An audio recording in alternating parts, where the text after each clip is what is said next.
कृष्णा। राधे राधे। सभी भक्तों को सादर प्रणाम। आप सभी भक्तों का दिन मंगलमय हो। भक्तों, आज की इस वीडियो में आप श्रवण करेंगे श्रीमद् भागवत महापुराण के 25वें अध्याय की कथा। इस अध्याय में पंचम स्कंद के अंतर्गत नरकों की विभिन्न गतियों का वर्णन, अजामिल उपाख्यान का प्रारंभ, विष्णु दूतों द्वारा भागवत धर्म निरूपण और अजामिल का परम धाम गमन की कथा का रसपान करेंगे। तो चलिए भक्तों, वीडियो शुरू करते हैं।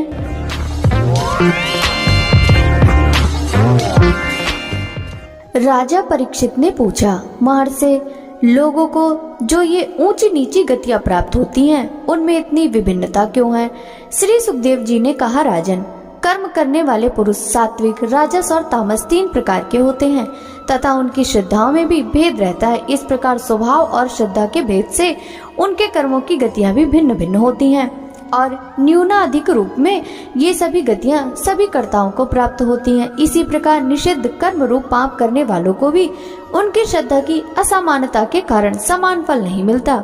अतः अनादि विद्या के वशीभूत होकर कामना पूर्वक किए हुए उन निषिद्ध कर्मों के परिणाम में जो हजारों तरह की नारकी गतियां हैं, उनका विस्तार से वर्णन करेंगे। राजा परीक्षित ने पूछा, भगवान, आप जिनका वर्णन करना चाहते हैं वे नरक इसी पृथ्वी के कोई देश विशेष हैं या त्रिलोकी से बाहर या इसी के भीतर किसी जगह हैं? श्री सुखदेव जी ने कहा, राजन, वे त्रिलोकी के भीतर ही हैं तथा दक्षिण की ओर पृथ्वी से नीचे जल के ऊपर स्थित हैं। इसी दिशा में अग्निश्वात आदि पितृगण रहते हैं। वे अत्यंत एकाग्रता पूर्वक अपने वंशधरों के लिए मंगल कामना किया करते हैं। उस नरक लोक में सूर्य के पुत्र पितृराज भगवान यम अपने सेवकों सहित रहते हैं तथा भगवान की आज्ञा का उल्लंघन न करते हुए अपने दूतों द्वारा वहां लाए हुए मृत प्राणियों को उनके दुष्कर्मों के अनुसार पाप का फल दंड देते हैं। परीक्षित, कोई लोग नरक की संख्या बताते हैं। अब हम नाम, रूप और लक्षणों के अनुसार उनका क्रमशः वर्णन करते हैं। उनके नाम है तामिश्र, अंधतामिश्र, रौरव, महारौरव, कुंभिपाक, कालसूत्र, असिपत्रवन, सुकरमुख, अंधकूप, कृमि भोजन, संदन, तप्त सुरमी, वज्रकंटक, सालमली, वैतरणी, पुयोद, प्राणरोध, विषण, लालाभज्ज, सार मेदायन, अभिजी और अयापान। इनके सिवा छार करदम, रच्छोगढ़ भोजन, शूल प्रोत, दंड सूख, अवट निरोधन, पर्यावर्तन और सूचिमुख, ये 7 और कुल मिलाकर कुल 28 नरक तरह तरह की यातनाओं को भोगने के स्थान हैं। जो पुरुष दूसरों के धन, संतान अथवा स्त्रियों का हरण करता है, उसे अत्यंत भयानक यमदूत कालपास में बांधकर बलात् तामिश नरक में गिरा देते हैं। उस अंधकार में नरक में उसे अन्न जल न देना, डंडे लगाना और भय दिखलाना आदि अनेक प्रकार के उपायों से पीड़ित किया जाता है। इससे अत्यंत दुखी होकर वह एकाएक मूर्छित हो जाता है। जो पुरुष किसी दूसरे को धोखा देकर उसकी स्त्री आदि को भोगता है, वह अंधतामिश नरक में पड़ता है। वहाँ की यातनाओं में पड़कर वह जड़ से कटे हुए वृक्ष के समान वेदना के मारे सारी सुध बुध खो बैठता है और उसे कुछ भी नहीं सूझ पड़ता। इसी से इस नरक को अंधतामिश कहते हैं। जो पुरुष इस श्लोक में यह शरीर ही मैं हूँ और ये स्त्री धन आदि मेरे हैं, ऐसी बुद्धि से दूसरे प्राणियों से द्रोह करके निरंतर अपने कुटुंब के ही पालन पोषण में लगा रहता है, वह अपना शरीर छोड़ने पर अपने पाप के कारण स्वयं ही रौरव नरक में गिरता है। इस लोक में उसने जिन जीवों को जिस प्रकार कष्ट पहुंचाया होता है, परलोक में यम यातना का समय आने पर वे जीव रुरु होकर उसे उसी प्रकार कष्ट पहुंचाते हैं। इसलिए इस नरक का नाम रौरव है। रुरु सर्प से भी अधिक क्रूर स्वभाव वाले एक जीव का नाम है। ऐसा ही महारौरव नरक है। इसमें वह व्यक्ति जाता है जो और किसी की परवाह न कर केवल अपने ही शरीर का पालन पोषण करता है। वह कच्चा मांस खाने वाले रुरु इसे मांस के लोभ से काटते हैं। जो क्रूर मनुष्य इस लोक में अपना पेट पालने के लिए जीवित पशु या पक्षियों को रांधता है, उस हृदयहीन राक्षसों से भी गए पीते पुरुष को यमदूत कुंभिपाक नरक में ले जाकर खौलते हुए तेल में रांधते हैं। जो मनुष्य इस लोक में माता पिता, ब्राह्मण और वेद से विरोध करता है, उसे यमदूत कालश्रुत नरक में ले जाते हैं। इसका घेरा 10,000 योजन है। इसकी भूमि तांबे की है। इसमें जो तपा हुआ मैदान है वह ऊपर से सूर्य और नीचे से अग्नि के दाह से जलता रहता है। वहाँ पहुँचाया हुआ पापी जीव भूख प्यास से व्याकुल हो जाता है और उसका शरीर बाहर भीतर से जलने लगता है। उसकी बेचैनी यहाँ तक बढ़ती है कि वह कभी बैठता है, कभी लेटता है और कभी झटपटाने लगता है, कभी खड़ा होता है और कभी इधर उधर दौड़ने लगता है। इस प्रकार उस नर पशु के शरीर में जितने रोम होते हैं उतने ही 1000 वर्ष तक उसकी यह दुर्गति होती रहती है। जो पुरुष किसी प्रकार की आपत्ति न आने पर भी अपने वैदिक मार्ग को छोड़कर अन्य पाखंडपूर्ण धर्मों का आश्रय लेता है, उसे यमदूत 80 पत्र वन नरक में ले जाकर कोड़ों से पीटते हैं। जब मार से बचने के लिए वह इधर उधर दौड़ने लगता है तब उसके सारे अंग तालवन के तलवार के समान पैने पत्तों से, जिनमें दोनों ओर धारे होती हैं, टूक टूक होने लगते हैं। तब वह अत्यंत वेदना से हाय मैं मरा इस प्रकार चिल्लाता हुआ पद पद पर मूर्छित होकर गिरने लगता है। अपने धर्म को छोड़कर पाखंड मार्ग में चलने से उसे इस प्रकार अपने कुकर्म का फल भोगना पड़ता है। इस लोक में जो पुरुष राजा या राज कर्मचारी होकर किसी निरपराध मनुष्य को दंड देता है अथवा ब्राह्मण को शरीर दंड देता है, वह महापापी मरकर सूकर मुख नरक में गिरता है। वहाँ जब महाबली यमदूत उसके अंगों को कुचलते हैं तब वह कोलू में पेरे जाते हुए गन्ने के समान पीड़ित होकर जिस प्रकार इस लोक में उसके द्वारा सताए हुए निरपराध प्राणी रोते चिल्लाते थे, उसी प्रकार कभी आर्त स्वर से चिल्लाता हुआ और कभी मूर्छित हो जाता है। जो पुरुष इस लोक में खटमल आदि जीवों की हिंसा करता है वह उनसे द्रोह करने के कारण अंधकूप नरक में गिरता है, क्योंकि वह स्वयं भगवान ने ही रक्तपान आदि उनकी वृत्ति बना दी है और उन्हें उसके कारण दूसरों को कष्ट पहुंचाने का ज्ञान भी नहीं है। किंतु मनुष्य की वृत्ति भगवान ने विधि निषेध पूर्वक बनाई है और उसे दूसरों के कष्ट का ज्ञान भी है। वहाँ वे पशु, मृग, पक्षी, सांप आदि रेंगने वाले जंतु, मच्छर, जू, खटमल और मक्खी आदि जीव जिनसे उसने द्रोह किया था उसे सब ओर से काटते हैं। इससे उसकी निद्रा और शांति भंग हो जाती है और स्थान न मिलने पर भी वह बेचैनी के कारण उस घोर अंधकार में इस प्रकार भटकता रहता है जैसे रोगग्रस्त शरीर जीव झटपटाया करता है। जो मनुष्य इस श्लोक में बिना पंच महायज्ञ किए तथा जो कुछ मिले उसे बिना किसी दूसरे को दिए स्वयं ही खा लेता है, उसे कौवे के समान कहा गया है। वह परलोक में क्रमी भोजन नामक निकृष्ट नरक में गिरता है। वहाँ 1,00,000 योजन लंबा चौड़ा एवं कीड़ों का कुंड है, उसी में उसे भी कीड़ा बनकर रहना पड़ता है और जब तक अपने पापों का प्रायश्चित न करने वाले उस पापी के बिना दिए और बिना हवन किए खाने के दोष का अच्छी तरह शोधन नहीं हो जाता तब तक वह उसी में पड़ा पड़ा कष्ट भोगता रहता है।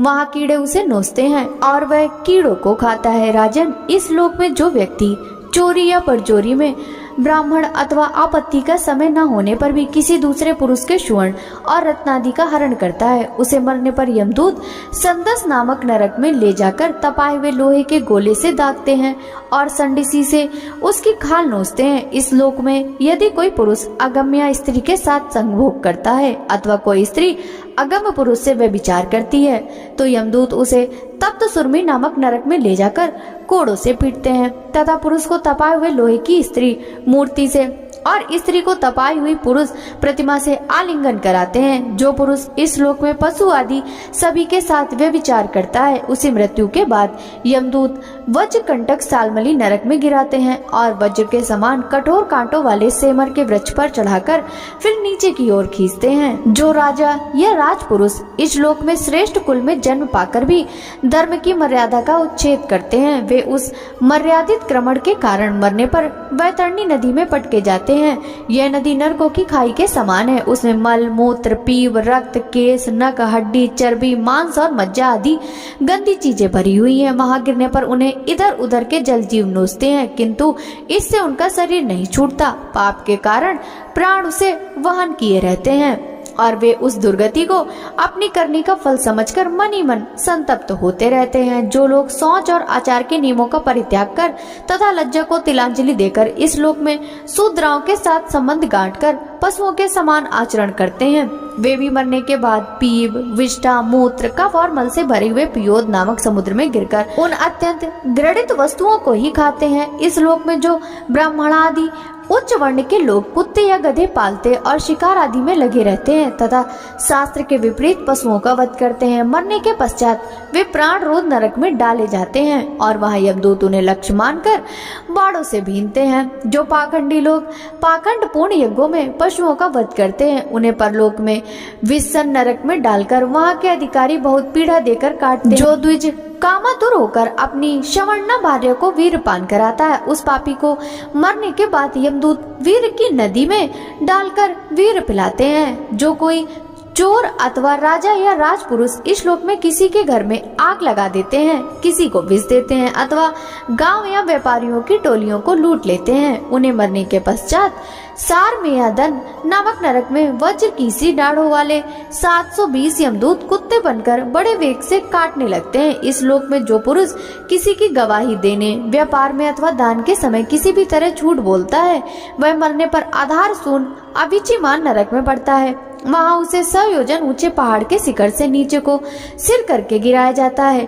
उस नरक की पत्थर की भूमि जल के समान जान पड़ती है, इसलिए इसका नाम अविचिमान है। वहाँ गिराए जाने से उसके शरीर के टुकड़े टुकड़े हो जाने पर भी प्राण नहीं निकलते, इसलिए इसे बार बार ऊपर ले जाकर पटका जाता है। जो ब्राह्मण या ब्राह्मणी अथवा व्रत में स्थित और कोई भी प्रमादवश मद्यपान करता है तथा जो क्षत्रिय या वैश्य सोमपान करता है उन्हें यमदूत अयापान नाम के नरक में ले जाते हैं और उनकी छाती पर पैर रखकर उनके मुंह में आग से गलाया हुआ लोहा डालते हैं। और जो पुरुष इस लोक में निम्न श्रेणी का होकर भी अपने को बड़ा मानने के कारण जन्म, तप, विद्या, आचार, वर्ण या आश्रम में अपने से बड़ों का विशेष सत्कार नहीं करता वह जीता हुआ भी मरे के समान है। उससे मरने पर चार करदम नाम के नरक में नीचे को सिर करके गिराया जाता है और वहां उसे अनंत पीड़ाएं भोगनी पड़ती हैं। जो पुरुष इस श्लोक में नर मेधा की द्वारा भैरव, यक्ष, राक्षस आदि का यजन करते हैं और जो स्त्रियां पशुओं के समान पुरुषों को खा जाती हैं उन्हें वे पशुओं की तरह मारे हुए पुरुष यमलोक में राक्षस होकर तरह तरह की यातनाएं देते हैं और रच्चोगढ़ भोजन नाम नरक में कसाईयों के समान कुल्हाड़ी से काट काट कर उसका लहू पीते हैं तथा जिस प्रकार वे मांस भोजी पुरुष इस लोक में उनका मांस भक्षण करके आनंदित होते थे उसी प्रकार वे भी उनका रक्त पान करते और आनंदित होकर नाचते गाते हैं। इस लोक में जो लोग वन या गांव के निरपराध जीवों को जो सभी अपने प्राणों को रखना चाहते हैं तरह तरह के उपायों से फुसलाकर अपने पास बुला लेते हैं और फिर उन्हें कांटे से बेधकर या रस्सी से बांधकर खिलवाड़ करते हुए तरह तरह की पीड़ाएं देते हैं। उन्हें भी मरने के पश्चात यम यातनाओं के समय सूलप्रोत नामक नरक में सूलों से बेधा जाता है। उस समय जब उन्हें भूख प्यास सताती है और कंक, बटेर आदि तीखी चोंचों वाले नरक के भयानक पक्षी नोचने लगते हैं तब अपने किए हुए सारे पाप याद आ जाते हैं। राजन, इस लोक में जो सर्पों के समान उग्र स्वभाव पुरुष दूसरे जीवों को पीड़ा पहुंचाते हैं वे मरने पर दंदसूक नाम के नरक में गिरते हैं। वहाँ 5-5, 7-7 मुंह वाले सर्प उनके समीप आकर उन्हें चूहों की तरह निगल जाते हैं। जो व्यक्ति यहाँ दूसरे प्राणियों को अंधेरी खत्तियों, कोटों या गुफाओं में डाल देते हैं उन्हें परलोक में यमदूत वैसे ही स्थानों में डालकर विषैली आग के धुएं में घोटते हैं। इसलिए इस नरक को अवट निरोधन कहते हैं। जो गृहस्थ अपने घर आए अतिथि अभ्यागतों की ओर बार बार क्रोध में भरकर ऐसी कुटिल दृष्टि से देखता है मानो उन्हें भस्म कर देगा। जब वह नरक में जाता है तब उस पाप दृष्टि के नेत्रों को गिद्ध, कंक, काक और बटेर आदि वज्र किसी कठोर चोंच वाले पक्षी बलात्कार से निकाल लेते हैं। इस नरक को पर्यावर्तन कहते हैं। इस लोक में जो व्यक्ति अपने को बड़ा धनवान समझकर अभिमान व सबको टेढ़ी नजर से देखता है और सभी पर संदेह रखता है, धन के व्यय और नाश की चिंता से जिसके हृदय और मुख सूखे रहते हैं, अतः तनिक भी चैन न मानकर जो यज्ञ के समान धन की रक्षा में ही लगा रहता है तथा पैसा पैदा करने, बढ़ाने और बचाने में जो तरह तरह के पाप करता रहता है वह नराधम मरने पर सूची मुख नरक में गिरता है। वहाँ उस अर्ध पिशाच पापात्मा के सारे अंगों को यमराज के दूत दर्जियों के समान सुई धागे से सीते रहते हैं। राजन, यमलोक में इसी प्रकार के सैकड़ों हजारों नरक हैं। उनमें जिनका यहाँ उल्लेख हुआ है और जिनके विषय में कुछ नहीं कहा गया उन सभी में सब अधर्म परायण जीव अपने कर्मों के अनुसार बारी बारी से जाते हैं। इसी प्रकार धर्मात्मा पुरुष स्वर्ग आदि में जाते हैं। इस प्रकार नरक और स्वर्ग के भोग से जब इनके अधिकांश पाप और पुण्य छीन हो जाते हैं तब बाकी बचे हुए पुण्य पाप रूप कर्मों को लेकर ये फिर इसी लोक में जन्म लेने के लिए लौट आते हैं। इन धर्म और अधर्म दोनों से विलक्षण जो निवृत्ति मार्ग है उसका तो पहले ही वर्णन हो चुका है पुराणों में, जिसका 14 भुवन के रूप में वर्णन किया गया है।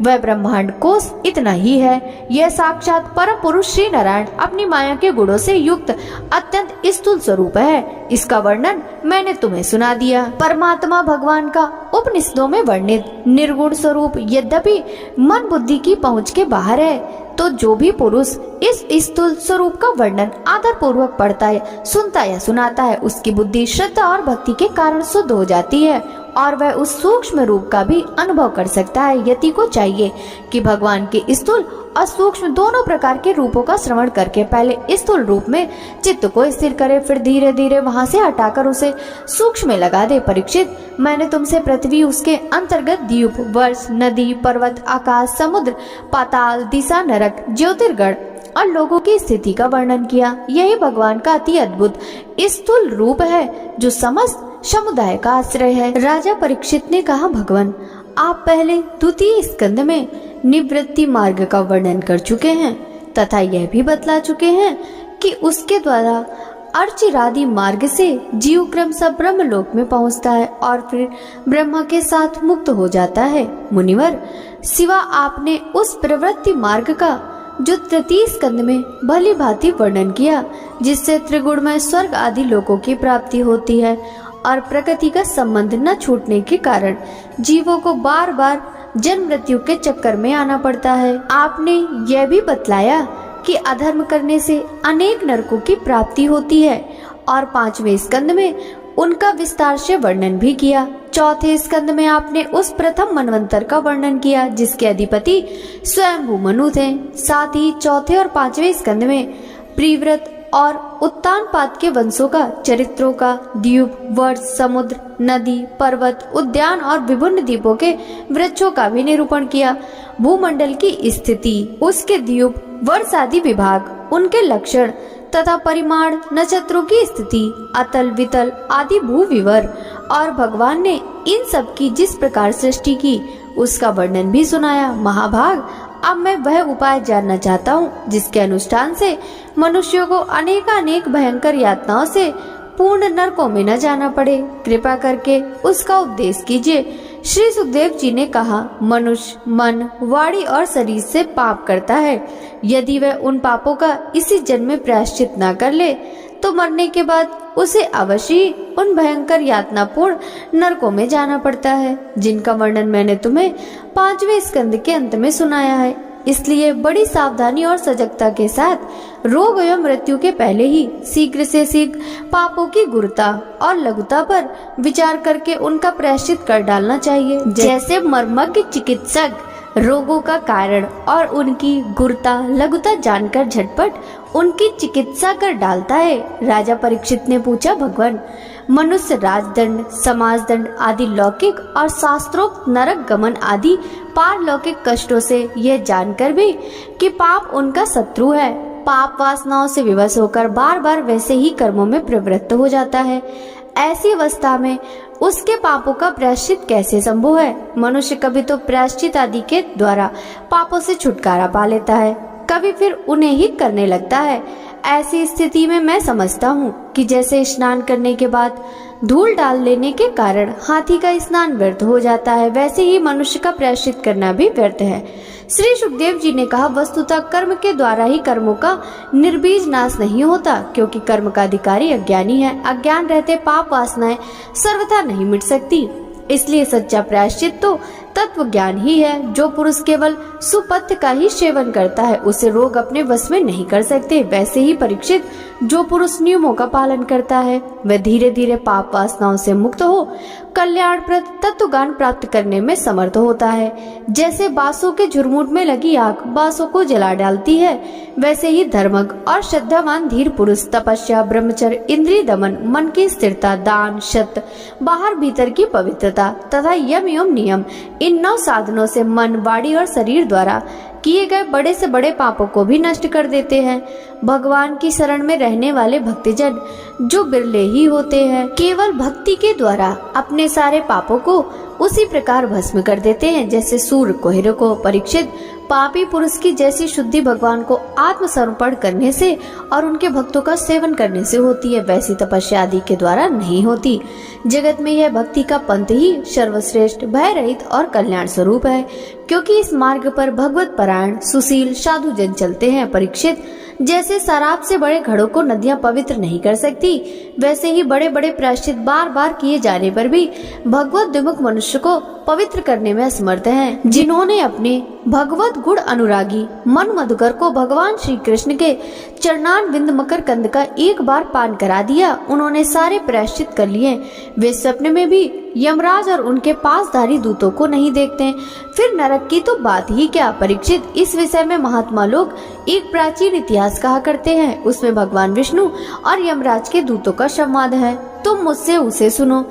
कान्यकुब्ज नगर यानी कन्नौज में एक दासीपति ब्राह्मण रहता था। उसका नाम था अजामिल। दासी के संसर्ग से दूषित होने के कारण उसका सदाचार नष्ट हो चुका था। वह पतित कभी बटोहियों को बांधकर उन्हें लूट लेता, कभी लोगों को जुए के छल से हरा देता, किसी का धन धोखाधड़ी से ले लेता तो किसी का चुरा लेता। इस प्रकार अत्यंत निंदनीय वृत्ति का आश्रय लेकर वह अपने कुटुंब का पेट भरता था और दूसरे प्राणियों को ही बहुत सताता था। परीक्षित, इसी प्रकार वह वहां रहकर दासी के बच्चों का लालन पालन करता रहा। इस प्रकार उसकी आयु का बहुत बड़ा भाग 88 वर्ष बीत गया। बूढ़े अजामिल के 10 पुत्र थे, उनमें सबसे छोटे का नाम था नारायण। माँ बाप उससे बहुत प्यार करते थे। वृद्ध अजामिल ने अत्यंत मोह के कारण अपना संपूर्ण हृदय अपने बच्चे नारायण को सौंप दिया था। वह अपने बच्चों की तोतली बोली सुन सुनकर तथा बाल सुलभ खेल देख देख कर फूला नहीं समाता था। अजामिल बालक के स्नेह बंधन में बंध गया था। जब वह खाता तब उसे भी खिलाता, जब पानी पीता तो उसे भी पिलाता। इस प्रकार वह अतिशय मूढ़ हो गया था। उसे इस बात का पता ही नहीं चला कि मृत्यु मेरे सिर पर आ पहुंची है। वह मूर्ख इसी प्रकार अपना जीवन बिता रहा था।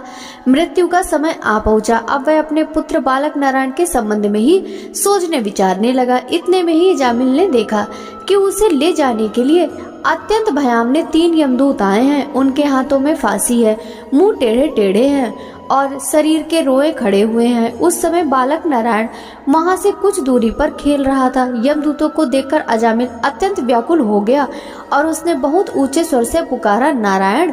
भगवान के पार्षदों ने देखा कि यह मरते समय हमारे स्वामी भगवान नारायण का नाम ले रहा है, उनके नाम का कीर्तन कर रहा है, अतः वे बड़े वेग से झटपट वहां आ पहुंचे। उस समय यमराज के दूत दासीपति अजामिल के शरीर में से उसके सूक्ष्म शरीर को खींच रहे थे। विष्णु दूतों ने उन्हें बलपूर्वक रोक दिया। उन्हें रोकने पर यमराज के दूतों ने उनसे कहा, अरे धर्मराज की आज्ञा का निषेध करने वाले तुम लोग कौन हैं? तुम किसके दूतों हो? कहां से आए हो और इसे ले जाने से हमें क्यों रोक रहे हो? क्या तुम लोग कोई देवता, उपदेवता अथवा सिद्ध श्रेष्ठ हो? हम देखते हैं कि तुम सब लोगों के नेत्र कमल दल के समान कोमलता से भरे हैं। तुम पीले पीले रेशमी वस्त्र पहने हो, तुम्हारे सिर पर मुकुट, कानों में कुंडल और गलों में कमल के हार लहरा रहे हैं। सबकी नई अवस्था है। सुंदर सुंदर 4-4 भुजाएं हैं। सभी के कर कमलों में धनुष, तरकस, तलवार, गदा, शंख, चक्र, कमल आदि सुशोभित है। तुम लोगों की अंग कांति से दिशाओं का अंधकार और प्राकृत प्रकाश भी दूर हो रहा है। हम धर्मराज के सेवक हैं, हमें तुम लोग क्यों रोक रहे हो? श्री सुखदेव जी कहते हैं, परीक्षित, जब यमदूतों ने इस प्रकार कहा तब भगवान नारायण के आज्ञाकारी पार्षदों ने हंसकर मेघ के समान गंभीर वाणी से उनके प्रति यूं कहा। भगवान के पार्षदों ने कहा, यमदूतों, यदि तुम लोग सचमुच धर्मराज के आज्ञाकारी हो तो हमें धर्म का लक्षण और धर्म का तत्व सुनाओ। दंड किस प्रकार दिया जाता है? दंड का पात्र कौन है? मनुष्यों में सभी पापाचारी दंडनीय हैं अथवा उनमें से कुछ ही है?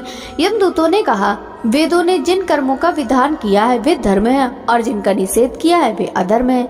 वेद स्वयं भगवान के स्वरूप हैं। वे उनके स्वाभाविक श्वास प्रवासियों स्वयं प्रकाश ज्ञान है। ऐसा हमने सुना है। जगत के रजोमय, सत्वमय और तमोमय सभी पदार्थ, सभी प्राणी अपने परमाश्रय भगवान में ही स्थिर रहते हैं। वेद ही उनके गुण, नाम, कर्म और रूप आदि के अनुसार उनका यथोचित विभाजन करते हैं। जीव शरीर अथवा मनोवृत्तियों से जितने कर्म करता है उसके साक्षी रहते हैं। सूर्य, अग्नि, आकाश, वायु, इंद्रियां, चंद्रमा, संध्या, रात, दिन, दिशाएं, जल, पृथ्वी, काल और धर्म, इनके द्वारा अधर्म का पता चल जाता है और तब दंड के पात्र का निर्णय होता है। पाप कर्म करने वाले सभी मनुष्य अपने अपने कर्मों के अनुसार दंडनीय होते हैं। निष्पाप पुरुषों जो प्राणी कर्म करते हैं उनका गुणों से संबंध रहता ही है, इसलिए सभी से कुछ पाप और कुछ पुण्य होते हैं। और देहवान होकर भी पुरुष कर्म किए बिना रह नहीं सकता। इस लोक में जो मनुष्य जिस प्रकार का और जितना अधर्म या धर्म करता है वह परलोक में उसका उतना और वैसा ही फल भोगता है। देव शिरोमणियों, सत्व, रज और तम, इन तीन गुणों के भेद के कारण इस लोक में तीन प्रकार के प्राणी दिख पड़ते हैं, पुण्यात्मा, पापात्मा और पुण्य पाप दोनों से युक्त, अथवा सुखी, दुखी और सुख दुख दोनों से युक्त। वैसे ही परलोक में भी उनकी त्रिविधता का अनुमान किया जाता है। वर्तमान समय ही भूत और भविष्य का अनुमान करा देता है, वैसे ही वर्तमान जन्म के पाप पुण्य भी भूत और भविष्य जन्मों के पाप पुण्य का अनुमान करा देते हैं। हमारे स्वामी अजन्मा भगवान सर्वज्ञ यमराज सबके अंतःकरणों में ही विराजमान है, इसीलिए वे अपने मन से ही सबके पूर्व रूप को देख लेते हैं। वे साथ ही उनके भावी स्वरूप का भी विचार कर लेते हैं। जैसे सोया हुआ अज्ञानी पुरुष स्वप्न के समय प्रतीत हो रहे कल्पित शरीर को ही अपना वास्तविक शरीर समझता है, सोए हुए अथवा जागने वाले शरीर को भूल जाता है, वैसे ही जीव भी अपने पूर्व जन्मों की याद भूल जाता है और वर्तमान शरीर के सिवा पहले और पिछले शरीरों के संबंध में कुछ नहीं जानता। सिद्ध पुरुषों, जीव इस शरीर में 5 कर्म इंद्रियों से लेना देना, चलना फिरना आदि काम करता है। 5 ज्ञानेंद्रियों से रूप, रस आदि 5 विषयों का अनुभव करता है और 16वें मन के साथ शत्रवा वे स्वयं मिलकर अकेले ही मन, ज्ञानेंद्री और कमनेंद्री इन तीनों के विषयों को भोगता है। जीव का यह 16 कला और सत्वादि 3 गुणों वाला लिंग शरीर अनादि है।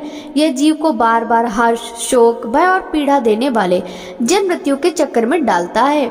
जो जीव अज्ञानवश काम, क्रोध, लोभ, मोह, मद, मत्सर इन 6 शत्रुओं पर विजय प्राप्त नहीं कर लेता, उसे इच्छा न होते हुए भी विभिन्न वासनाओं के अनुसार अनेकों कर्म करने पड़ते हैं। वैसी स्थिति में वह रेशम के कीड़े के समान अपने को कर्म के जाल में जकड़ लेता है और इस प्रकार अपने हाथों मोह का शिकार बन जाता है। कोई शरीरधारी जीव बिना कर्म किए कभी एक क्षण भी नहीं रह सकता।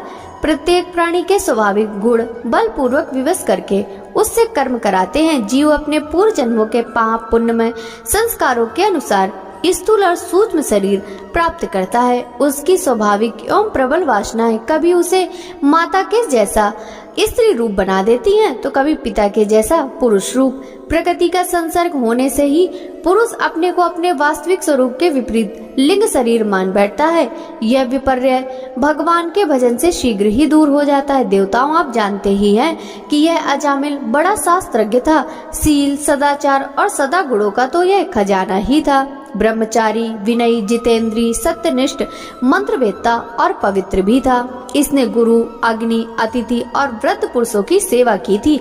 अहंकार तो इसमें था ही नहीं। यह समस्त प्राणियों का हित चाहता, उपकार करता, आवश्यकता के अनुसार ही बोलता और किसी के गुणों में दोष नहीं ढूंढता था। एक दिन यह ब्राह्मण अपने पिता के आदेशानुसार वन में गया। वहाँ से फल, फूल, समिधा और कुछ लेकर घर के लिए लौटा। लौटते समय इसने देखा कि एक भ्रष्ट शूद्र जो बहुत कामी और निर्लज्ज है, शराब पीकर किसी वेश्या के साथ विहार कर रहा है। वेश्या भी शराब पीकर मतवाली हो रही है। नशे के कारण उसकी आंखें नाच रही हैं।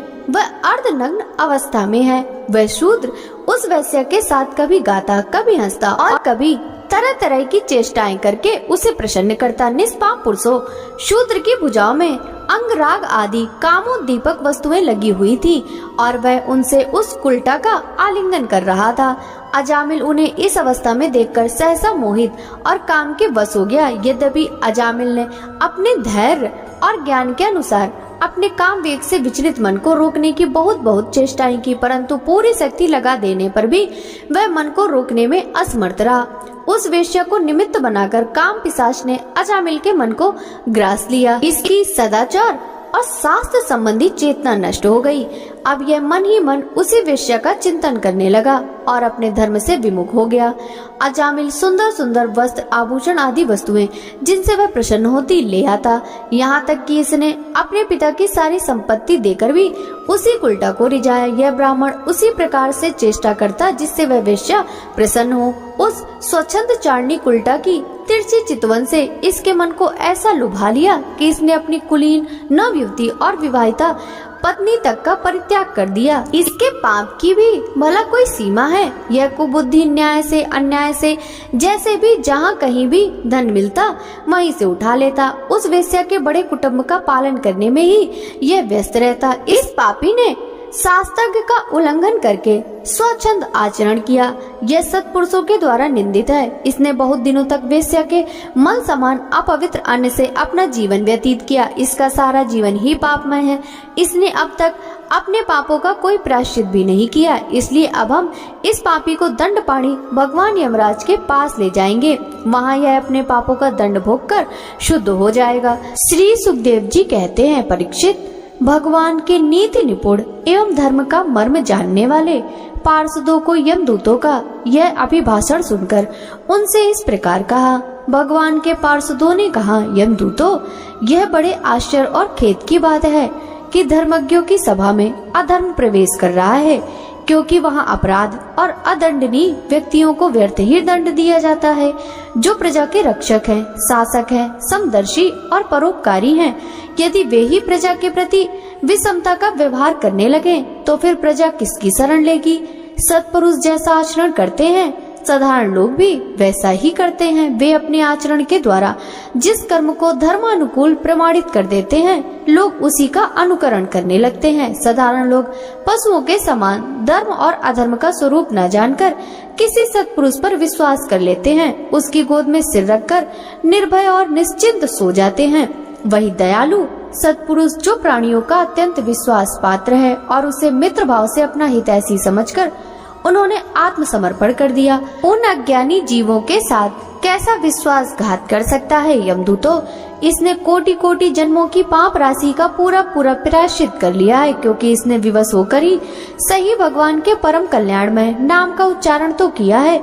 जिस समय इसने नारायण इन 4 अक्षरों का उच्चारण किया, उसी समय केवल उतने से ही इस पापी के समस्त पापों का प्रायश्चित हो गया। चोर, शराबी, मित्रद्रोही, ब्रह्मघाती, गुरु पत्नी गामी, ऐसे लोगों का संसर्गी, स्त्री, राजा, पिता और गाय को मारने वाला, चाहे जैसा और चाहे जितना बड़ा पापी हो, सभी के लिए यही इतना ही सबसे बड़ा प्रायश्चित है कि भगवान के नामों का उच्चारण किया जाए, क्योंकि भगवत नामों के उच्चारण से मनुष्य की बुद्धि भगवान के गुण, लीला और स्वरूप में रम जाती है और स्वयं भगवान की उसके प्रति आत्मीय बुद्धि हो जाती है। बड़े बड़े ब्रह्मवादी ऋषियों ने पापों के बहुत से प्रायश्चित, कच्छवांतरण आदि व्रत बतलाए हैं, परंतु उन प्रायश्चितों से पापों की वैसी जड़ से शुद्धि नहीं हो पाती जैसी भगवान के नामों का उनसे गुम्फित पदों का उच्चारण करने से होती है, क्योंकि वे नाम पवित्र कीर्ति भगवान के गुणों का ज्ञान कराने वाले हैं। यदि प्रायश्चित करने के बाद भी मन फिर से कुमार्ग में पाप की ओर दौड़े तो वह चरम सीमा का पूरा पूरा प्रायश्चित नहीं है। इसलिए जो लोग ऐसा प्रायश्चित करना चाहे कि जिससे पाप कर्मों और वासनाओं की जड़ ही उखड़ जाए, उन्हें भगवान के गुणों का ही गान करना चाहिए, क्योंकि उससे चित्त सर्वथा शुद्ध हो जाता है। इसलिए यमदूतों, तुम लोग अजामिल को मत ले जाओ। इसने सारे पापों का प्रायश्चित कर लिया, क्योंकि इसने मरते समय भगवान के नाम का उच्चारण किया। बड़े बड़े महात्मा पुरुष यह बात जानते हैं कि संकेत में, परिहास में, तान अलापने में अथवा किसी की अवहेलना करने में भी यदि भगवान के नामों का उच्चारण करता है तो उसके सारे पाप नष्ट हो जाते हैं। जो मनुष्य गिरते समय, पैर फिसलते समय, अंग भंग होते समय और सांप के डसते समय, आग में जलते समय तथा चोट लगते समय भी विवस्था से हरि हरि कहकर भगवान के नामों का उच्चारण कर लेता है, वह यम यातना का पात्र नहीं रह जाता। महर्षियों ने जानबूझकर बड़े पापों के लिए और बड़े और छोटे पापों के लिए छोटे प्रायश्चित बतलाए हैं। इनमें संदेह नहीं है कि उन तपस्या, दान, जप आदि प्रायश्चितों के द्वारा वे पाप नष्ट हो जाते हैं, परंतु उन पापों से मलिन हुआ उसका हृदय शुद्ध नहीं होता। भगवान के चरणों की सेवा से वह मन भी शुद्ध हो जाता है। यमदूतों, जैसे जान या अनजान में ईंधन से अग्नि का स्पर्श हो जाए तो वह भस्म हो ही जाता है, वैसे ही जानबूझकर या अनजाने में भगवान के नामों का संकीर्तन करने से मनुष्य के सारे पाप भस्म हो जाते हैं। जैसे कोई परम शक्तिशाली अमृत को उस गुड़ का न जानकर अनजाने में ही पी लेता है तो भी वह अवश्य ही पीने वाले को अमर बना देता है, वैसे ही अनजाने में उच्चारण करने पर भी भगवान का नाम अपना फल देकर ही रहता है। श्री सुखदेव जी कहते हैं, राजन, इस प्रकार भगवान के पार्षदों ने भागवत धर्म का पूरा निर्णय सुना दिया और अजामिल को यमदूतों के पास से छुड़ाकर मृत्यु के मुख से बचा लिया। प्रिय परीक्षित, पार्षदों की यह बात सुनकर यमदूत यमराज के पास गए और उन्हें यह सारा वृतांत ज्यों का त्यों सुना दिया। अजामिल यमदूतों के फंदे से छूटकर निर्भय और स्वस्थ हो गया। उसने भगवान के पार्षदों के दर्शन जनित आनंद में मग्न होकर उन्हें सिर झुकाकर प्रणाम किया। निष्पाप परीक्षित, भगवान के पार्षदों ने देखा कि अजामिल कुछ कहना चाहता है, तब वे सहसा उसके सामने ही वहीं अंतर ध्यान हो गए। इस अवसर पर अजामिल ने भगवान के पार्षदों से विशुद्ध भागवत धर्म और यमदूतों के मुख से वेदोक्त सगुण धर्म का श्रवण किया था। सर्व पापहारी भगवान की महिमा सुनने से अजामिल के हृदय में शीघ्र ही भक्ति का उदय हो गया। अब उसे अपने पापों को याद करके बड़ा पश्चाताप होने लगा। अजामिल मन ही मन सोचने लगा, अरे मैं कैसा इंद्रियों का दास हूँ। मैंने एक दासी के गर्भ से पुत्र उत्पन्न करके अपना ब्राह्मणत्व नष्ट कर दिया। यह बड़े दुख की बात है, धिक्कार है, मुझे बार बार धिक्कार है। मैं संतों के द्वारा निंदित हूँ, पाप आत्मा हूँ। मैंने अपने कुल में कलंक का टीका लगा दिया। हाय हाय, मैं अपनी सती एवं अबोध पत्नी का परित्याग कर दिया और शराब पीने वाली कुलटा का संसर्ग किया। मैं कितना नीच हूँ। मेरे माँ बाप बूढ़े और तपस्वी थे, वे सर्वथा असहाय थे। उनकी सेवा शुश्रूषा करने वाला और कोई नहीं था। मैंने उनका भी परित्याग कर दिया। ओह, मैं कितना कृतज्ञ हूँ। मैं अब अवश्य ही अत्यंत भयावने नरक में गिरूंगा, जिसमें गिरकर धर्मघाती पापात्मा कामी पुरुष अनेकों प्रकार की यातनाएं भोगते हैं। मैंने अभी जो अद्भुत दृश्य देखा, क्या वह स्वप्न है अथवा जागृत अवस्था का ही प्रत्यक्ष अनुभव है? अभी अभी जो हाथों में फंदा लेकर मुझे खींच रहे थे, वे कहाँ चले गए?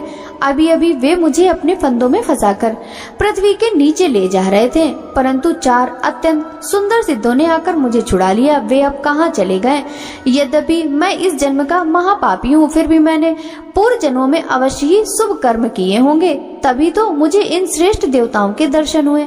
उनकी स्मृति से मेरा हृदय अब भी आनंद से भर रहा है। मैं कुलटागामी और अत्यंत अपवित्र हूँ। यदि पूर्व जन्म में मैंने पुण्य न किए होते तो मरने के समय मेरी जीभ भगवान के मनमोहक नाम का उच्चारण कैसे कर पाती? कहाँ तो मैं महाकपटी, पापी, निर्लज्ज और ब्रह्म तेज को नष्ट करने वाला, तथा कहाँ भगवान का वह परम मंगलमय नारायण नाम।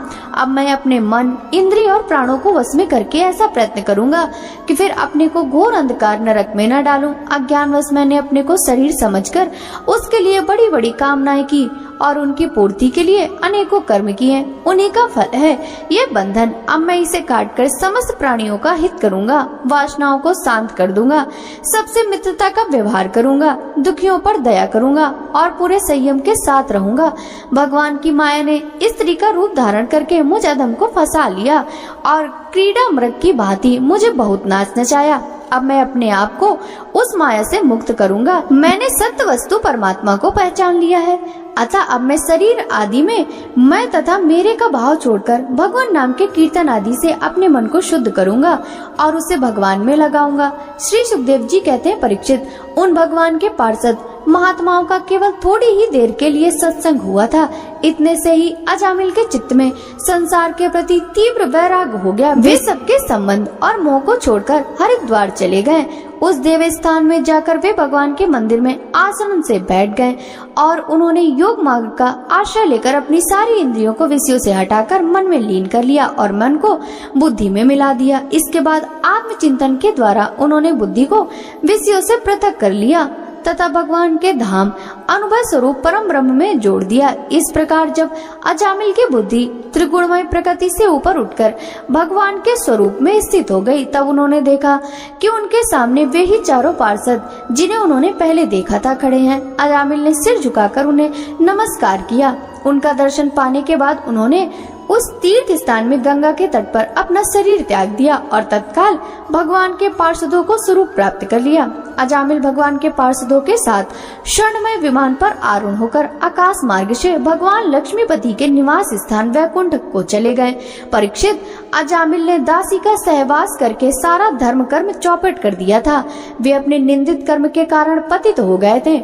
नियमों से च्युत होने के कारण उन्हें नरक में गिराया जा रहा था, परंतु भगवान के एक नाम का उच्चारण करने मात्र से वे उससे तत्काल मुक्त हो गए। जो लोग इस संसार बंधन से मुक्त होना चाहते हैं, उनके लिए अपने चरणों के स्पर्श से तीर्थों को भी तीर्थ बनाने वाले भगवान के नाम से बढ़कर और कोई साधन नहीं है, क्योंकि नाम का आश्रय लेने से मनुष्य का मन फिर कर्म के पचड़ों में नहीं पड़ता।